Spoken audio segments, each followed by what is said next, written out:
Hello, this is Shiro Maekawa. Emi-san. Hi there. How are you doing? I'm fine, thank you. We're really excited to talk with you today. マイカワさんと話して嬉しいです。よろしくお願いします。よろしくお願いします。Me too. So in the call I have with me, two of my co-hosts, they will just be in the call listening in. That way we can live stream the questions to everyone. 今のスカイプの話でコーホストの2人もいますけれども、で、彼たちはあまり話さない。ただライブストリームの、管理することですね。Okay. Okay. Wonderful. Well, let's get started with the questions then. 始めましょう。はい。So, how did you get interested in writing? 最初の質問は、どうやって作家に話を作る、興味を持ってどんなきっかけでしたか？そうですね。私はもともとアニメーターになりたかったんですよ。昔。So long ago, I actually wanted to become an animator. That was my sort of initial goal. Oh, wow. 宮崎駿の作品とか、それこそ押井守の作品とかが好きで、いつか私もああいうストーリーを書きたいなっていう、映像で表現したいなっていうふうに思ってたんですね。So for example, I liked animation from Hayao Miyazaki and Shiro Masamune, and I kind of wanted to create visually something like they did. Okay. で、結局私は絵が下手だったのでアニメーターにはなれなかったんですけれども、どこかでやっぱりそういう自分が子供の時見たその宮崎駿のアニメで受けた感動みたいなものをいつか人にあげられるような仕事がしたいなと思って、それを、ずっとゲーム業界に入った時にから思ってたんですけれども、それがたまたま、ソニックアドベンチャー2を作る時に、そのチャンスを得て、初めてシナリオを書いたと。So, unlike Hayao and Masamune, I wasn't really good at, drawing. So that didn't become a possible avenue for me. But, as a child, when I saw stories from Miyazaki-san, it gave me a lot of, it got me feeling emotional, and there's a lot of emotion there, and I kind of wanted to create something of my own that could give people that kind of emotion or have an emotional impact on them. And that's why I had a chance to enter the gaming industry, and then especially when I got a chance to write the scenario for Sonic Adventure 2, that allowed me to sort of fulfill that or express that possibility to, convey sort of emotional story. That's a really great answer. So when creating any kind of story for you, would you say creating something emotional is the most important thing for you? 素晴らしい答えです。で、マイカさんにとって話を作るときにですね、感動的を与えるストーリー、感情させ、考えさせる、それとも感動させるの話が、それは、マイカさんにとっては、大事なことですね。はい。そうですね。Yeah, I would say that, that's definitely, it plays a role. Okay. To you as a writer, who is Sonic the Hedgehog? How does your definition of him impact the stories that you develop? 前川さん、つまり作家にとってソニック・ザ・ヘッジホグは、まあ、どんなものです。どんなキャラクターですか？つまり、前川さんのイメージとして、ソニックの、まあ、定義として、ソニックはどんなものとして考えて、で、その作った話、どんな影響、まあ、関係がありますか？その想像したソニック・ザ・ヘッジホーグのキャラクターと、その、まあ、話のあらすじとか、どういう関係がありますでしょうか？ああ、なるほど。なかなか難しい質問ですね。that's quite a challenging question there. 実はまあソニックのキャラクターについてはまあ、ソニックアドベンチャー1のシナリオを書いた西山さんっていう人がいるんですけど、まあ、彼と時々話すことがあって、まあ、ソニックっていうのは非常になんかドラマの主人公には向いてないキャラクターだと思うんですね。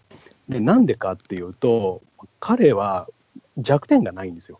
とてもすごいもう本当スーパーヒーローで、まあ、弱点らしい弱点、まあ、エミちゃんが怖いとか、まあ、泳げないとかあるんですけど、まあ、その弱点がないキャラクターっていうのは非常にお話を作りにくいんですね。だからまあちょっとソニックを主人公に話し書くっていうのはとてもやっぱり難しい、なかなかピンチにならないし困らない人なので、はい、大変苦労しました。So, creating the Sonic is kind of difficult in the sense that when I was working on Sonic Adventure 1 with a Nishiyama-san, the way we created Sonic was that he's not, there's no drama around him, and he's superhuman, almost to the point that he doesn't have a weak point or an Achilles heel. So in that sense, it was it was very difficult to sort of create a story around that. So yeah, Sonic doesn't, because of that kind of personality, it became difficult, It became difficult to write, the story writing itself became a difficult process because Sonic doesn't have any weak points, so he's almost like a superhero. Like nobody's a threat or a challenge to him. Okay. So amongst fans, Sonic Adventure 2 story is definitely the most popular Sonic story that you've ever written. If you had the chance to rewrite it, would you change anything about it? わかりました。で、ソニック・ザ・ヘッジホグの、ファンの皆さんのたちにとって、ソニック・ザ・ヘッジホグ2が一番人気なんですけれども、でもし、大人気の、ストーリーですけれども、もう一度その話を書き直すチャンスがあったら、何か話の部分を変わりますかとか、変化しますか？ソニックアドベンチャー2の話をリライトしたらっていうことですか？それとももう一遍ソニックの違う話を書いたらってことですかね？ You're talking about rewriting Sonic the Adventure 2, right? Not a new story. Not a new story. Sonic Another new story. ではないです。ただ、ソニックアドベンチャー2を書き直す。本のあらすじとか、その数字を変化して何か変化しますか？それとも何も変化しないです、そのままで。まあそのストーリーラインとかは変えないと思うんですけど、やっぱりそのカットしたシーンとかがあって、ちょっと心残りの部分あるんで、それを実現したいとは思うでしょうね、ちょっと。はい。So the story itself I wouldn't change, but certain scenes maybe here and there I might alter to kind of, to help me better portray what I was feeling or what I want to portray. So the story itself wouldn't change, no. Oh wow, that's really neat. I guess talking about writing a new story, a lot of people really miss your stories in particular. And if you had the chance to write a brand new story for Sonic, would you ever return if you got the chance to? で、新しい、さっきのおっしゃった通り、新しい話を作るですね。新しい、ソニックの、ヘッジホグのストーリーを作れば、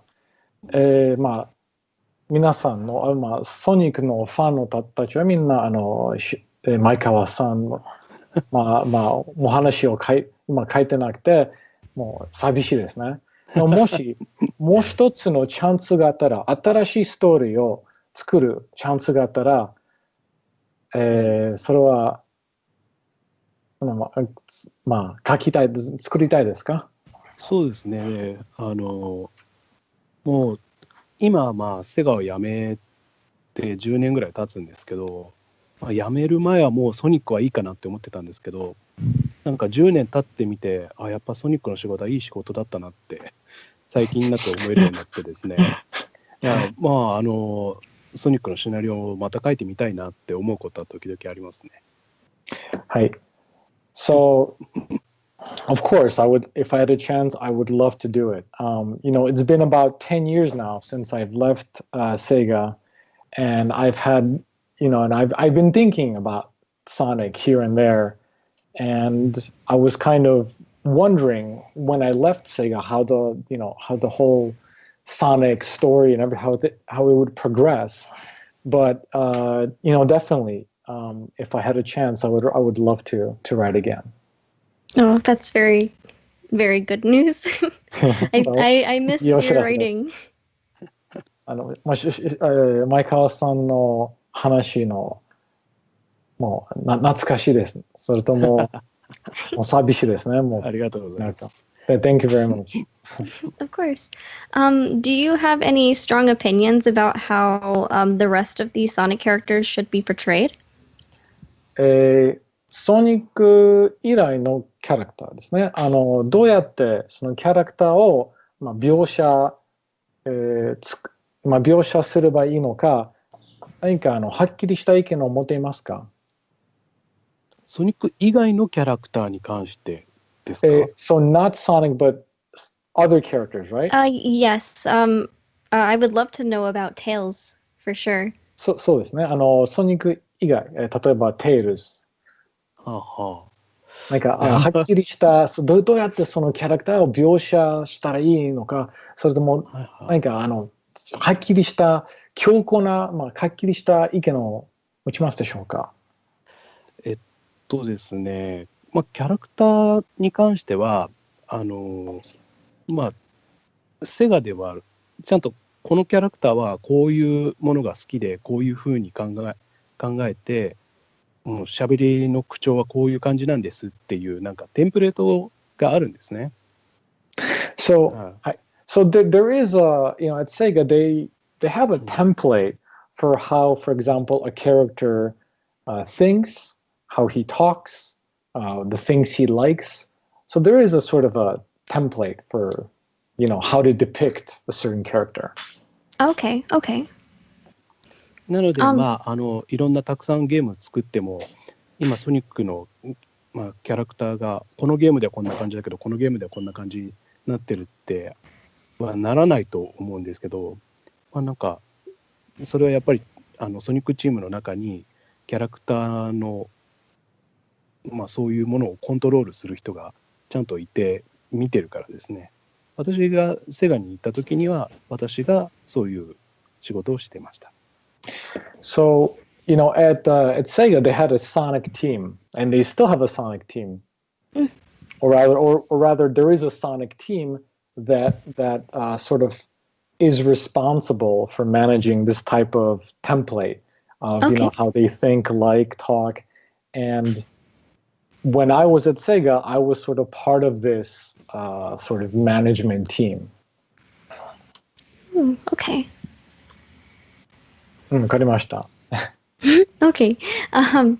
In an interview in the past, you have actually mentioned that the story of Sonic Heroes was revolved around the stages that were already created.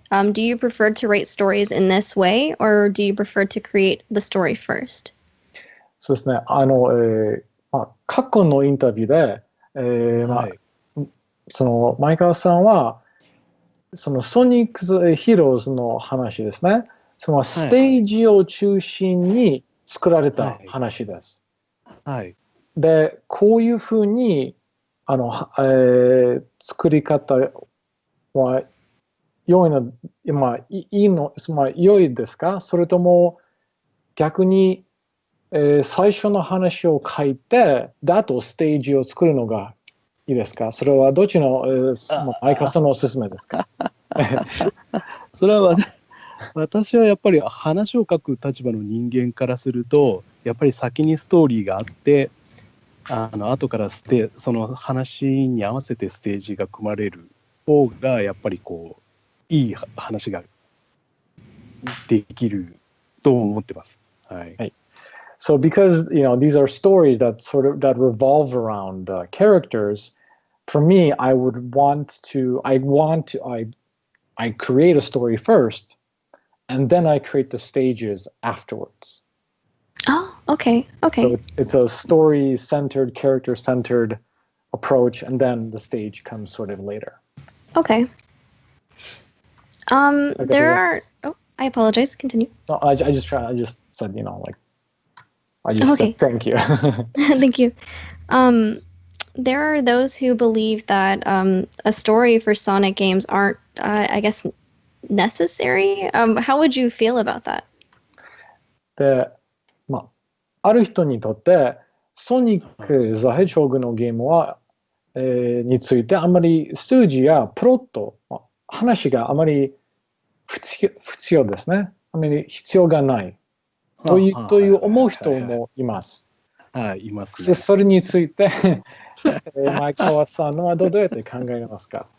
意見はどうでしょう？ちょっと寂しい気もしますけど、やっぱりもうソニックはもうステージをダーッと走ってもう気持ちよくなれればそれでいいっていう人もやっぱり結構いますんで、そうですね。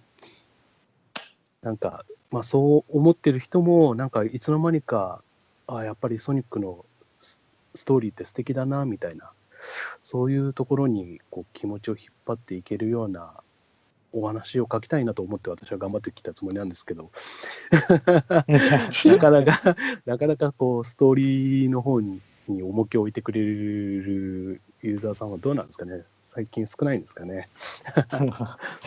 So, that makes that it's kind of sad to hear that there are people that think that Sonic the Hedgehog games don't really require a story.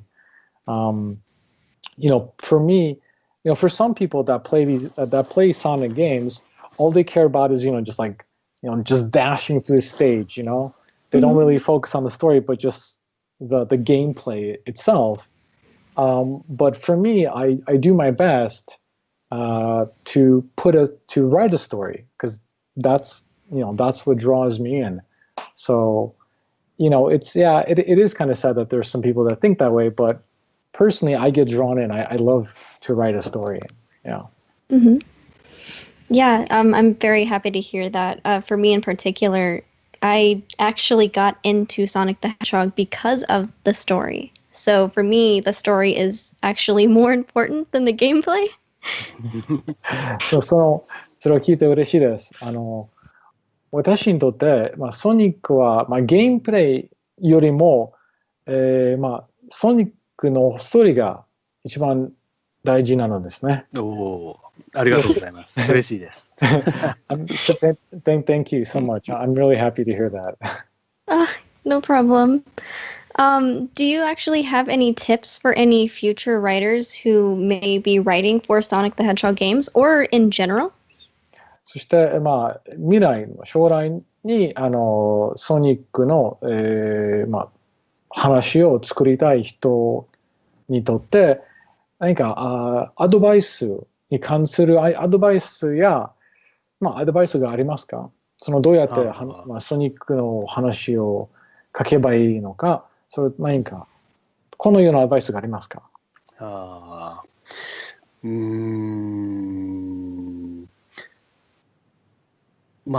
ドバイスっていうか、なんか新しいソニックの話を書いてくれるんだったら、やっぱり今までにないスタイルのものがやっぱり見たいですよね。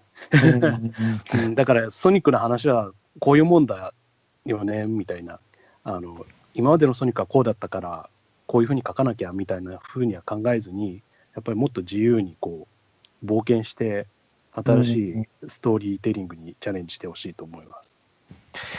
So when it comes to, for anyone out there who would like to write a new Sonic game, I think it would be nice to see if they they took on a new style or a new approach. What I mean by this is, up until now, Sonic has been like this, but I want the writer, the new writer, to take a different approach, to think more freely, and to, take on new challenges and try to do some things that haven't been done before in Sonic games. That would be my sort of advice.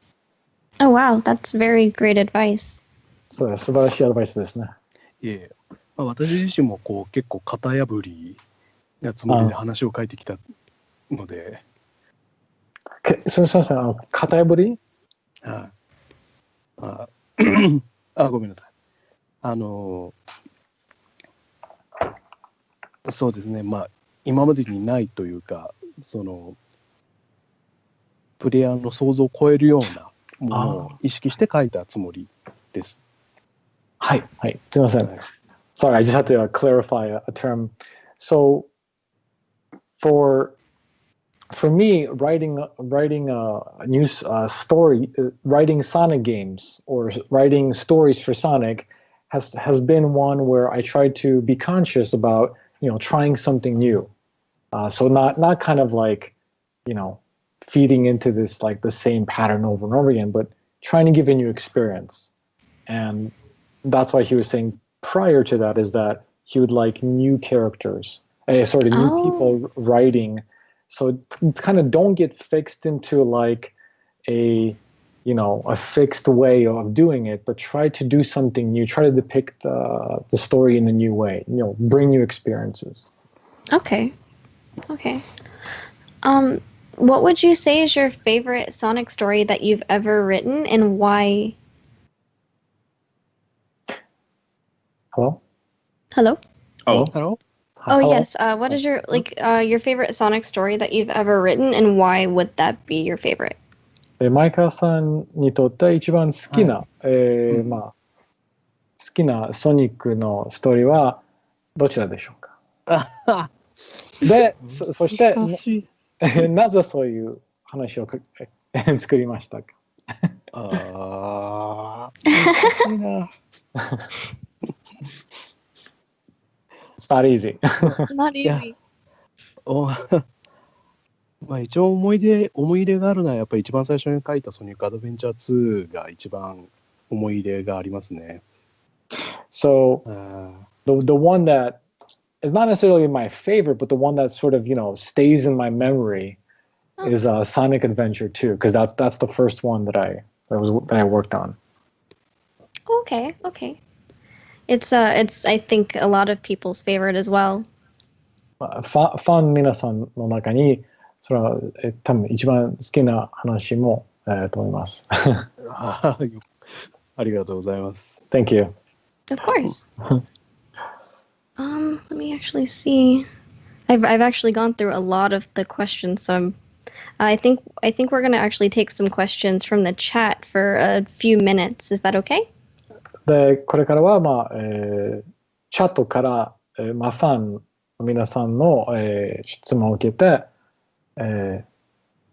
したらどうでしょうか？大丈夫ですか？はい、わかりました。ちょっと怖い気もしますけど、はい、大丈夫です。Sure, no problem. I'm a little scared, but. I will not pick any. I will be very careful about which questions I choose. その質問選択悪い質問怖い質問を避けます。いや大丈夫ですよ。避けなくても大丈夫ですよ。So you don't have to worry too much about which questions you choose. Okay. There's a question from overseas. They're asking that you have not only handled the scripts, but some of the stage designs. They are asking which stage did you enjoy designing the most, and what was the most difficult one to design? Which difficult. Okay. で、こちらは海外からの質問です。前川さんは話、作って、他のことは、話以外のはステージを作りました。作ったこと、経験がありますですね。で、今までの一番難しいのステージは、どちらですか？一番難しい、作るのが難しかったステージですかね。それともプレイして難易度が高かったステージってことですかね。You mean designing the stage or having the player play the stage in terms of difficulty? Oh, designing the stage. ステージを作り、ステージを作り、一番難しい。一番難しかったのは、やっぱりあれですね、ソニックアドベンチャー1のスカイデッキが。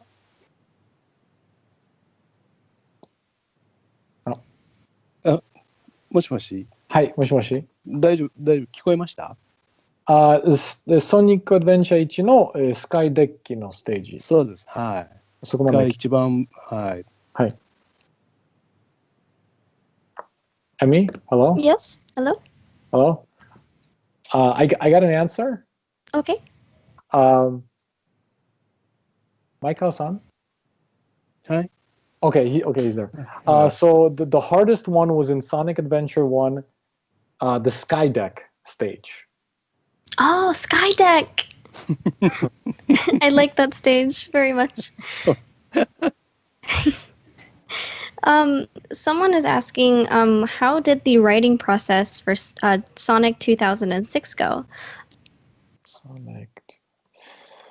で、ソニックの、次の質問ですね。ソニックの2006年、the year 2006? 2006? Yeah. ソニックのこのについてはどうやっての、作り、書き方の、ストーリーの書き方どうやって進みましたか？はいはい。ですね、2006年のソニック・ザ・ヘッジホッグのストーリーに関しては、はい。今の中村さんから、ソニック・アドベンチャー2みたいな感じで、話ありきで書いてほしいっていう最初にオーダーがありまして。So initially there was a request to write, for 2006 to write a story that kind of resembled Sonic Adventure 2, and it was working with Nakamura. Oh, okay. で、中村さんから言われた条件は、最初にまずシルバーっていう超能力を使うキャラクターが未来から来るっていう設定ですね。それとそれを含めてシルバーとソニックとシャドウのこの3本のストーリーがあるっていうスタイル。So there was a request that the story would be made up with, 3 characters, Silver, Sonic, and Shadow, and that Silver's ability was also sort of integral in that process. Okay. はい。で、シルバーに関しては一応モデルがいまして、これ言っちゃっていいのか分かんないですけど、ドラゴンボールの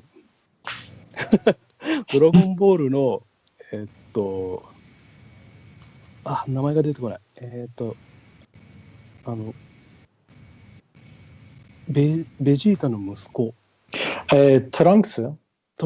そうそうですね。シルバーは大体トランクスみたいなイメージっていうふうには伺ってたので、そこをベースに彼のキャラクターを立てていきました。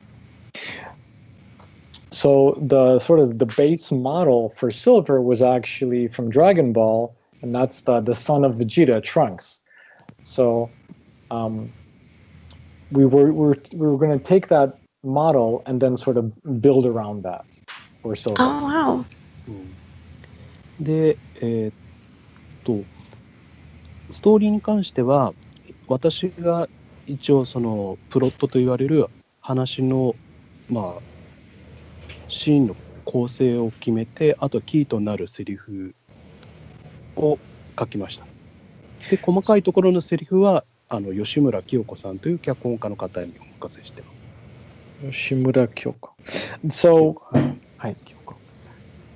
So the way that the story worked is that first, we had a general sort of screen, like how the story would progress, and then we would sort of fill it out with the script, dialogue, and the person that was in charge was a Yoshimura Kyoko.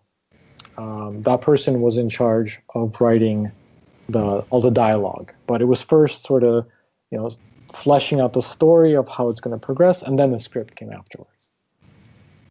Okay. Wow, that sounds very exciting and kind of a challenge. There's a lot that goes into it. いろんなチャレンジが含めて難しそうですね。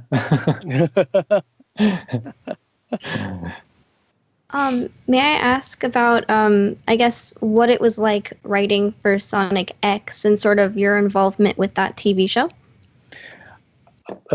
ソニック X にとっての話を作るのは、どうでしたか？それについてお話をさせていただきます。はい。ソニック X はシーズン1と2があったんですけど、1に関しては実はあんまりなんていうか関わってないですね。一応日本側で作られた、その時は私はアメリカにいたんですけど、日本側で作られた脚本を見て、細かいキャラクターのなんていうか違いみたいなものがないかチェックしてたっていうぐらいです。Okay, so when it comes to that, there are 2 seasons, 1 and 2, and I wasn't that involved in number 1.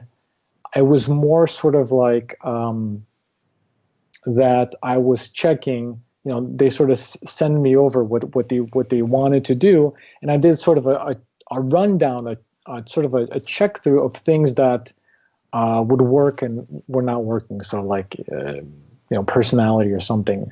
So just sort of like a rundown check of things that were okay or things that I wouldn't agree with. Oh wow, okay. So it's kind of limited involvement. That's as opposed to then season 2. What was the there's more involvement in season 2? でもシーズン2に関しては違いましたか？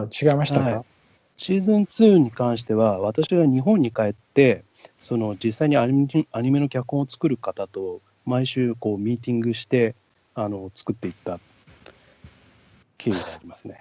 Yeah, so for season 2 it was much more involved. I worked on writing, I worked on in the writing process, and then we had weekly meetings, so it was much more involved. Yeah. Oh wow. Does that mean that you were involved in the Metarex saga? そしてメタレックスのサガに対して話も作りましたか？メタレックスの話。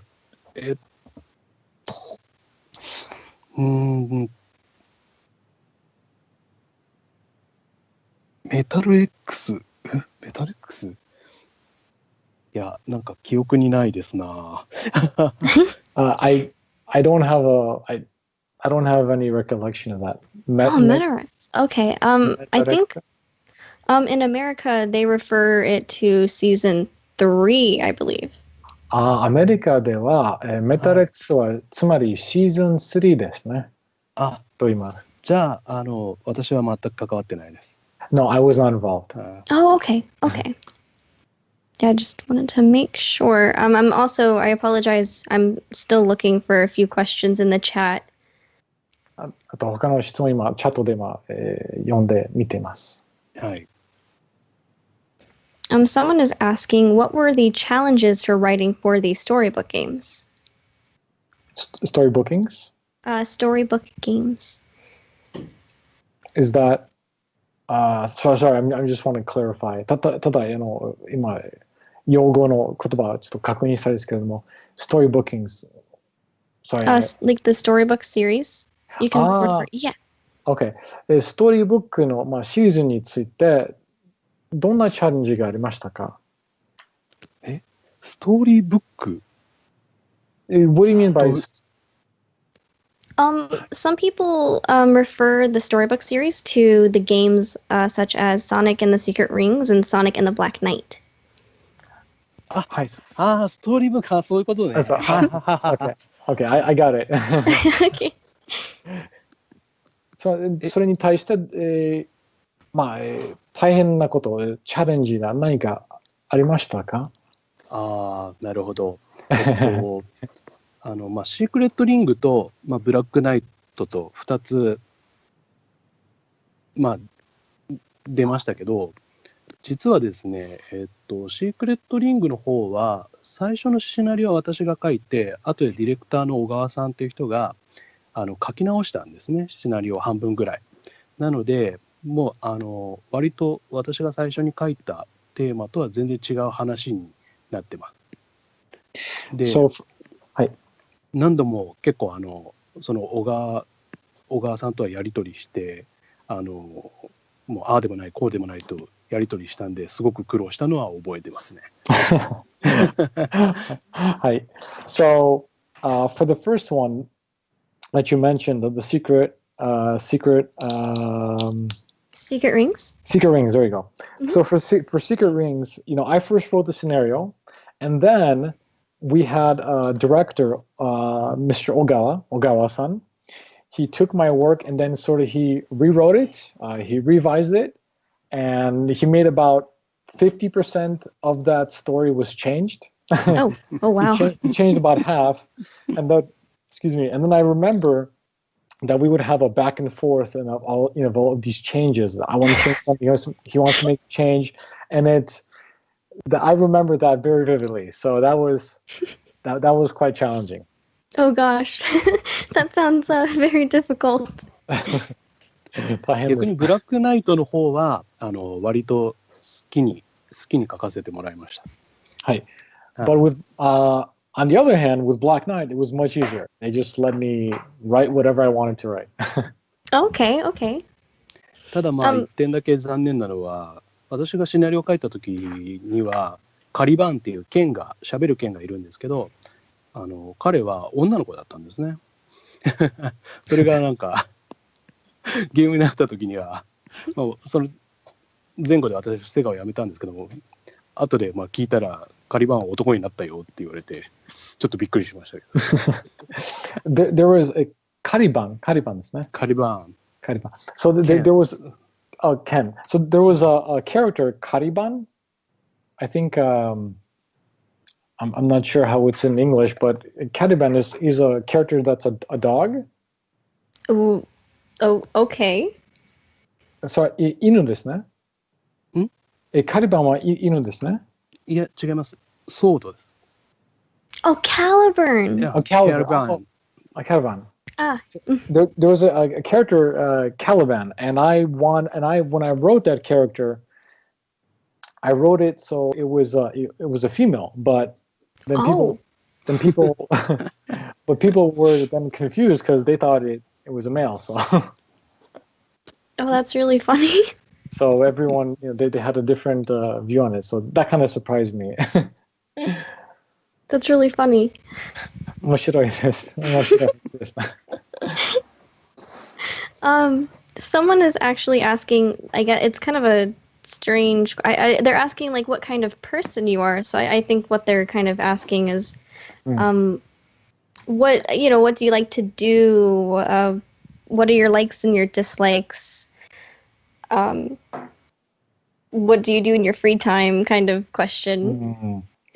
で、次の質問は、ソニックについてではなく、前川さんについての質問ですね。はあ、前川さんは、好き嫌いもの、例えば、暇の時があったら、どんなホビー、趣味が、つまり趣味と好き嫌いものについてなるはほど。質問です。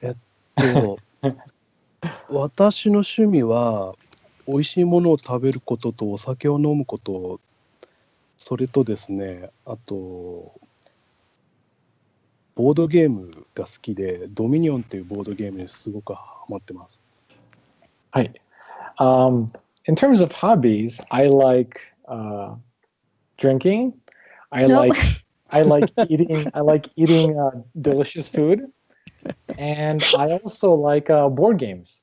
Oh, board games. Dominion, specifically, Dominion is a board game that I really like. Oh, wow. I've actually never heard of that board game. What is the objective? そのドミニオンはあまり来たことないですね。そうですか。このゲームの目的は何でしょうか？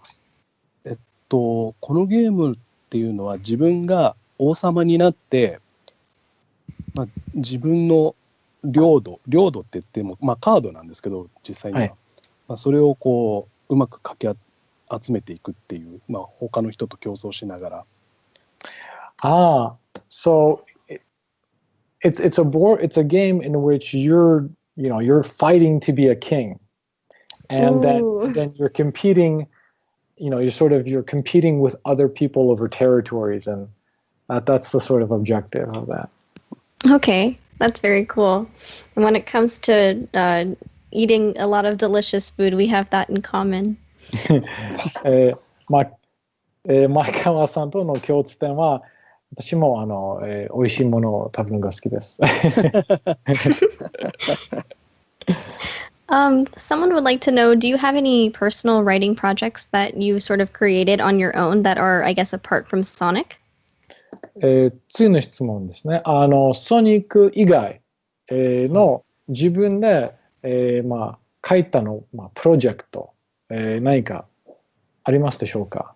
ソニックの話ではなく、自分の好きな、以外の話があるのか、それについてはちょっと興味があります。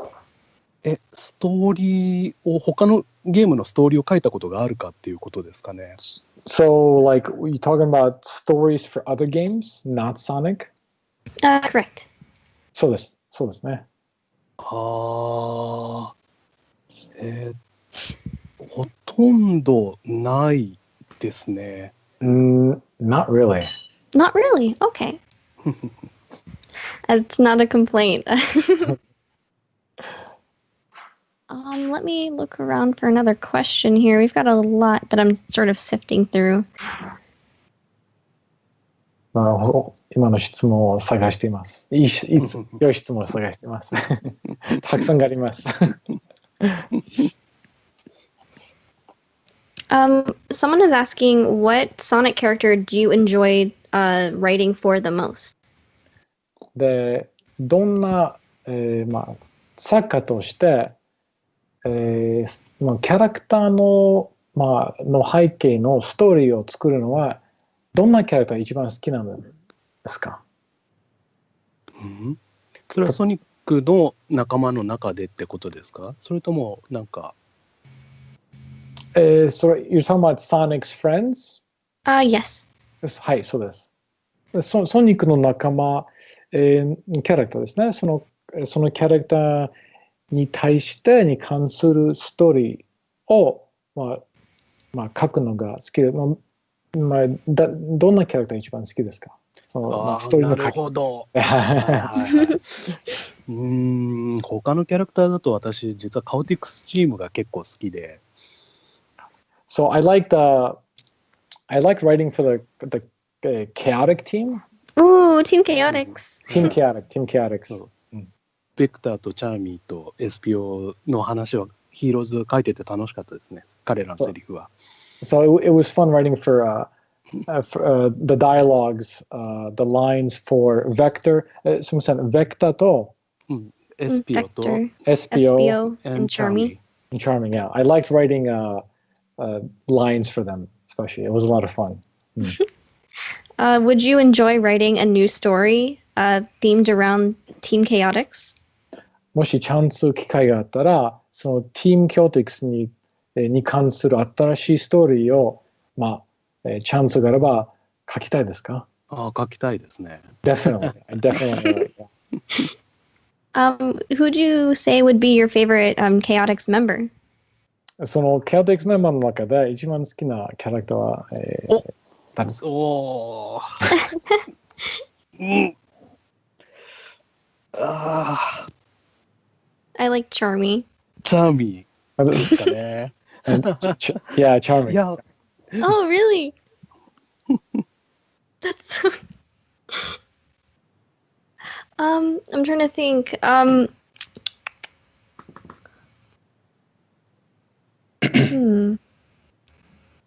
今、考え中です。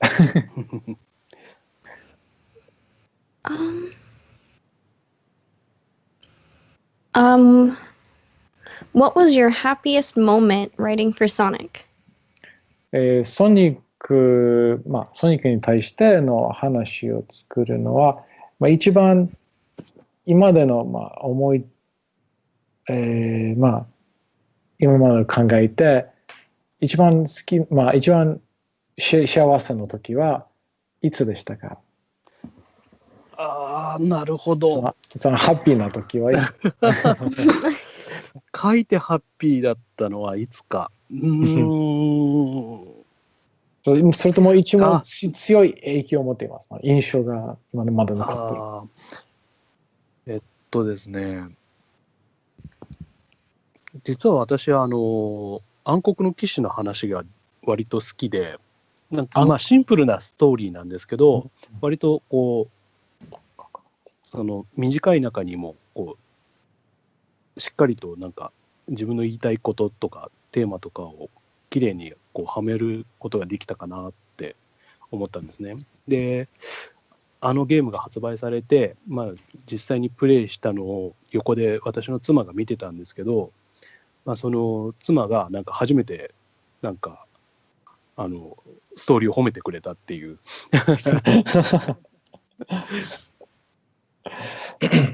So, I think it was 暗黒の石ですね。はい。So I think translating. I think I'm translating the Japanese title. It's like the Dark Stone. Dark Stone. I don't know how that would be in English, but it sounds like the Stone of Darkness or the Dark Stone. I'm trying to think what that would be. 今そうに相当する暗黒の石に相当する英語今。暗黒の騎士です。ブラックナイツ。sorry, 暗黒の騎士。My mistake. My mistake. Black Knight. Oh, Black Knight. Oh, okay. I heard another word. Sorry. So that's okay. So Black Knight was a lot of fun. I had a lot of fun doing that because I got a chance to express what I wanted to express. And when the game went on sale, and my wife got a chance to play it, it was the first time that she praised me. that I received praise. That's so cute. So yeah. Okay. A lot of memories there. That's so wonderful. That's really, really cute.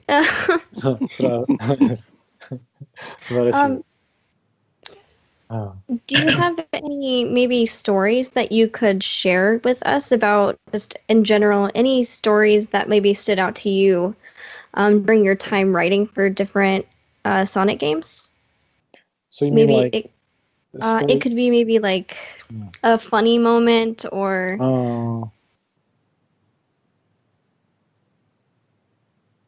Hello? Hello? Oh, I apologize. Yeah, like maybe something that's like something maybe funny or memorable. はい。で、今まで、ソニックの、話を、作った時に印象残ってるの、まあ、ストーリーがありますか？それとも今でも、それストーリーについて、話の作りについての今、印象でも残ってる話がありますか？例えば、こういう、こういう時には難しかった、それとも嬉しかった時に、何かチャレンジとか、今まで、つまり、感情あふれての、印象が今でも残ってる時期がありました。ソニックアドベンチャー2のシナリオは本当に難産っていうか、完成するまでにもう何度も書き直して苦労したので、印象深いのは印象深いですね。あと、やっぱりその2006年のソニック・ザ・ヘッジホッグのシナリオは結構話が複雑で、未来に行ったり過去に行ったりって、それでなんか話のギミックを整えるのが非常に難しかったです。だからあれが一応完成した時にはなんか本当に難しいパズルを解いたようなそういう気持ちになりましたね。ギミックですね。ギミック。So there's two. One is when I was writing Sonic the Adventure 2, and the scenario for that was quite challenging. I had to do many revisions, many rewrites, and that took a lot of time and effort. So that's number one. The other one is for 2006, Sonic the Hedgehog 2006, and that the story was complicated. It was very complicated, and that also, had a lot of rewrites, and then there was also work on gimmick. And it was a very the puzzles. It was very like in a puzzle-ish way, a very challenging experience for me. Okay. ありがとうございます。And then someone was actually wondering, what was your favorite episode of Sonic X to work on? Sonic X について一番、参加したの、一番参加したのエピソードはどちらでしたか？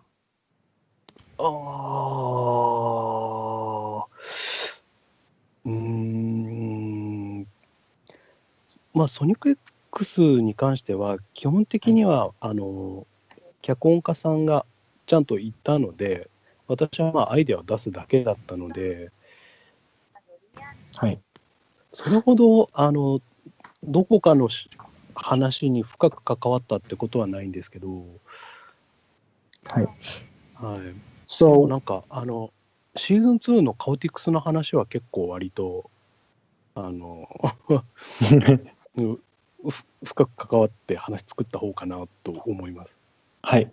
So for Sonic X, as for season 1, I just kind of I offered my ideas to the team, and then they wrote out the script, and they filled it in. So I was kind of relegated to the idea design position, but there was I was a lot more involved in season 2 with Chaotix. So that I had much more of a connection or relation, but there's more involvement in season 2, I would say. Okay. And then I have a friend, the co-host in the call. He would love to ask you a question. Is that okay? で今のコーホストの一人がそれと彼の方は質問があります。さあ、聞いてもよろしいでしょうか？広報室。今、ホストの、このチャットの、はい。多分彼は今まで何も話してないで、彼の方が質問があります。Yes, go ahead. Okay, Dorian. Okay, I'll try this. Let me see. Konnichiwa, watashi no mae wa Dorian desu. Wait, Sue. I think that's how you say that, right? Is that how you say? Hello, my name is. Okay, konnichiwa. I'm sorry. Hi. Hello. How are you? Fine, thank you.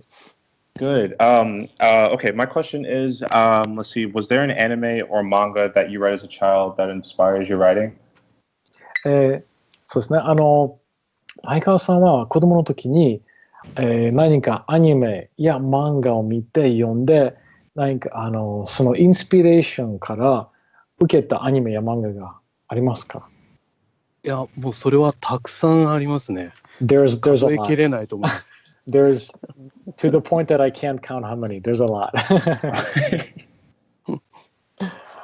特に、まあ、やっぱり先ほども言いましたけど、宮崎駿監督の作品には相当影響を受けてますね。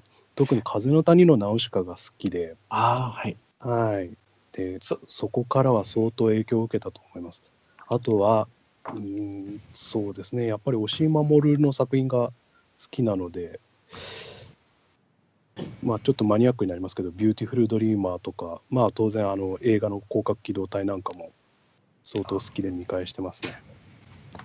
大島守ですね。はい、そうです。押井守、はい。はい。Ghost in the Shell. Ghost in the Shell. Oh. So there's two. As I mentioned before, I was just because he gave me a Japanese name, so I kind of confirmed with English. One was, as I mentioned, was Hayao Miyazaki's films, and in particular, they left a deep impression on me. In particular, was Nausicaa Valley of the Wind, and the second one was films by Oshii Mamoru. So he's known for Beautiful Dreamer, I believe, and the other one is Ghost in the Shell. Okay, cool. Wow, that's really amazing. Very nice. That's one of my favorites. 私も好きです。I think that we've spent a lot of time answering questions, so I think it might be time to wrap it up. そろそろたくさんの質問をして、もうそろそろ終わりして、それはよろしいでしょうか？はい。I just wanted to say thank you so much for joining us on this call and answering all of our questions. We really appreciate it. もう一度前川さんにその、感謝の気持ちを表したいですね。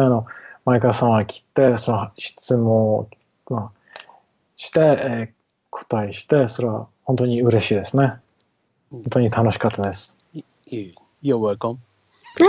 私も楽しかったです。I had a lot of fun too. Thank you so much. And again, I very much appreciate everything that you have done for Sonic, the writing that you have done for all of the characters and the scenarios. I appreciate them a lot. I hope that we can see more of your writing in the future. And again, thank you. 今までの前川さんはソニックの話作ったり、それともソニックのキャラクターを作ったり、つまり全部のソニックに寄付したの、その動力を上げて活用したの全部の、ことをやっていただいてもらえて本当に嬉しいですね。本当に感謝してます。とんでもないです。支えてくださったファンがいてくれたからこそです。Not a problem. I'm so happy that there's fans out there that appreciate this work and are happy. It's thanks to their effort, that their support, that made everything worth it. Thank you so much. Oh, that's so wonderful. Well, Thanks thank you. Thank you so much, and we will talk with you later. Have a good night. Rest well. Have a good. おやすみ。おやすみなさい。Good night. Good night. Good night.